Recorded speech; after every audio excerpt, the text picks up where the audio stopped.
Hey everybody, Andy Cavernan here with another Cornerstone Connection Daily Devotional. I wonder, have you ever been the new kid?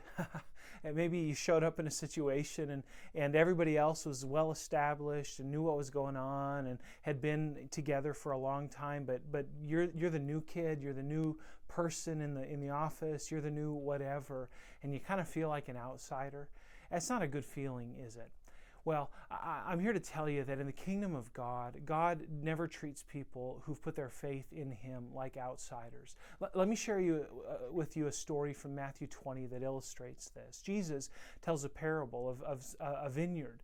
And in this vineyard, the owner hires a number of people to work for him throughout the day. It's Matthew 20. The kingdom of heaven is like a master of a house who goes out early in the morning to hire laborers for his vineyard. And so the parable goes like this. The master hires some vineyard workers early in the morning. And they start working and they say, well, we'll get paid at the end of the day on whatever's a fair wage. Well, the middle of the day comes and there's an opportunity to hire some more workers, and the master brings more workers into the vineyard. And then the end of the day comes, it's about an hour left before the end of the workday, and the master sees that there's more workers, and so he says, why don't you come work? And he brings them in to the vineyard, and they do the work too. Well, at the end of the day, everybody's ready to get paid. And of course, the people that were there from the beginning had sort of an inside track. And you can imagine they're thinking, well, we better get paid more than those people who worked at the end of the day. We know what's going on. And you can imagine those people who only showed up at the end of the day, how awkward that might have been, how they might have felt. Well, get this. Here's what's totally surprising. The master pays the people who started working at the end of the day 1 denarius. But then he goes to pay the people who started working in the middle of the day, and guess what he paid them? He paid them 1 denarius. Now, is that fair?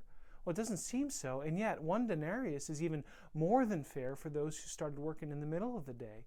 What he was very generous to the people who started working at the end of the day. Now, get this. After he pays the people who started working in the middle of the day, he goes to the people who started working very early in the morning. It had been a long day. Guess what he pays them? 1 denarius. And they grumble and they complain and they think, what is up with that? We've done so much more work. Why should we be paid only 1 denarius? Well, listen to what the master says. He says, friend, I'm doing you no wrong.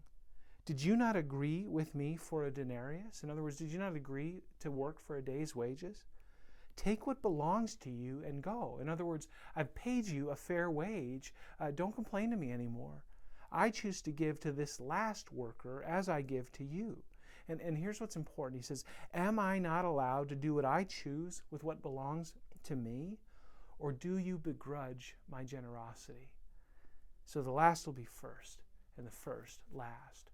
See, the master chooses to be generous to the people who come at the end of the day. He chooses to give a fair wage to the people who worked all day, but he chooses to be extra generous. And what does that mean for us?